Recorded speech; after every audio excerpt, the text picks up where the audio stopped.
Hey guys, welcome back to another video with Old Florida. My name is Mike. Today we're going to be taking a look at the Dyna-King Excalibur.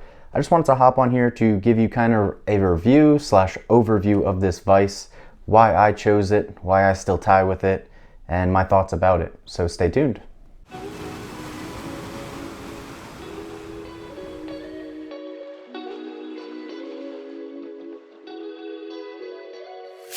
So when it comes to size of hook for this vise, honestly, it's probably one of the largest ranges out of any vise. With the tips of these jaws, even with the regular jaws, you can tie all the way down to 26, 28 size nymph. And then with the larger slot in the rear side of the jaws, you can legitimately tie all the way up to bigger than an 8-0 if you push it. And you can still get it to almost spin 100% on its axis. What I mean by that is when you rotate this vise, if you see that hook point, it's rotating on its own shank axis, which if you're palmering flies or using it to wrap bodies or threads, you want that feature or you want that capability in a vise to do that. I can make a size 20 nymph spin on its axis, and I can make this 3-0 spin on its axis just the same, where that hook eye is not moving whatsoever. That is really what you look for in a vise as far as adjustability goes, and obviously the ability to hold a hook well. This vise is not even set up 100% right to hold this hook, and you can see it'll snap this hook. I will literally bend the 3-0 SP600 before it wiggles in this vise. So taking a look at the jaws and setting a hook inside of this vise, the difference between these jaws and say something like a Renzetti or Peak, Renzetti and Peak have smooth jaws. This Dyna-King actually has two grooves. If you can see, there's a deeper groove and the top groove or the pointier groove, and your hook will sit right inside of those grooves depending on the bend or the shape of the hook. And that's what really gives this vise the ability to hold those hooks so well. They do accept a wide range of hooks in between sizes of the large and the small style. And you can also use trout hooks in the very front portion of the vise. It does have some sort of jimping or cutout texture on the very tip of the jaws. This is an SC15 Gamakatsu 1-0, and in my hand I do have a 600 SP Tiemco. So I'm going to pop this out of my vise, just pulling that hammer back. And then with this collar, this whole collar actually spins right here. Righty tighty, lefty loosey. So that hook is a little bit thinner than this hook. So I'm going to spin it out maybe a quarter of a turn. I'm going to take my hook, I'm going to slide it in between the jaws. I'm going to use the back groove because that's a more accurate kind of angle of the curve of the hook, since it's a larger hook. And then right there, I kind of feel a little bit tension. It's a little too tight, so I'm going to screw it back out just about a quarter of a turn. And then it went in pretty easy there. So I'm actually just going to take that out, do a little, say an eighth of a turn, and then we're going to clamp that in there. So it's very quick and very easy. A couple features of this vise. The first one being this tension screw. So I'm going to back this out all the way and just show you. As you can see, this tension screw right here, that has a little plastic insert inside of that screw. So if I actually flip this vise over, left or right-handed tire, you can see it will thread in both ways. There's a hole right there for left and right-hand tires, and then there's a hole right here. I'm going to go ahead and put that back in there really quick. This is our tension screw, and all this does is if I tighten this, it'll make this handle harder to turn. If I lock it down, it will hold the vise any way I turn it.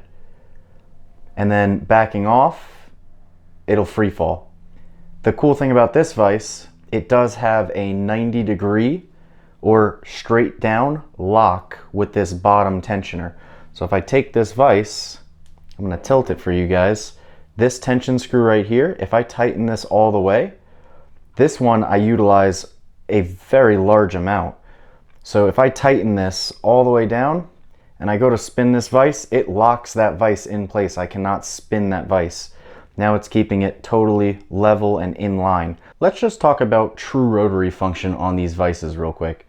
As you can see, if I take this vise and I touch that eye of the hook is rotating perfectly on its shank's axis. It is spinning 100% in line with the eye of the hook, and it's not moving up and down here. If I were to take this hook, say a smaller SC1510, if I pop this out and I pop this guy in,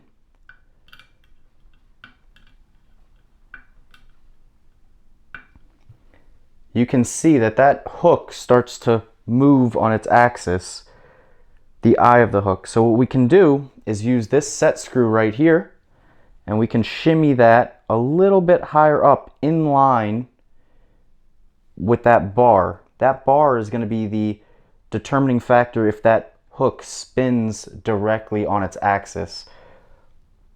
Once I got that, I'm going to lock that set screw in place, and now this hook is spinning 100% on its axis. Is it needed? No. Is it a really nice feature? That way when you're working on a hook, to invert it, have everything right there, revert it, everything is right there. So all of these set screws on this vise have really good texture or jimping to really allow you to bite down to make sure nothing moves on this vise. Taking a look at this base, it comes in measuring 6 inches deep by 5 3/4 wide. Along with this set screw right here to move the eye axis of the hook, if you run out of room on this axis here, you can actually come around and use this set screw right here to adjust the actual angle or cant of the jaws up or down. This will give you the full ability to run, like I said, anything from a size 26 all the way up to an 8/0. If you're tying a very large hook, you'd shift this down, and then this shaft would go up a little bit to give you that full inline spin. Like I said, not a necessity, but it is extremely nice when you're tying flies all day, or you just want the best of the best. This guy will do it for you. So after having this vise for about 8 years or so, everything about this vise feels premium, and actually using it and tying on it, I stopped thinking about the vise and having to set it up and use it and figure it out. Now it's second nature to me. It's extremely smooth. Everything feels extremely robust. I've tied thousands of flies on it, and to me, I am very glad I made the jump to buy a premium vise rather than stepping it up little by little each time. The adjustability of the vise, the smoothness of the vise, the strength of the vise, the range of hooks of it, everything about it is premium, and to me, I think it was one of the best fly fishing investments that I made as a beginner tyer, because I will have it for such a long time. I do personally tie on a C-clamp style vise, so I ditched the pedestal, and this is a Dyna-King C-clamp.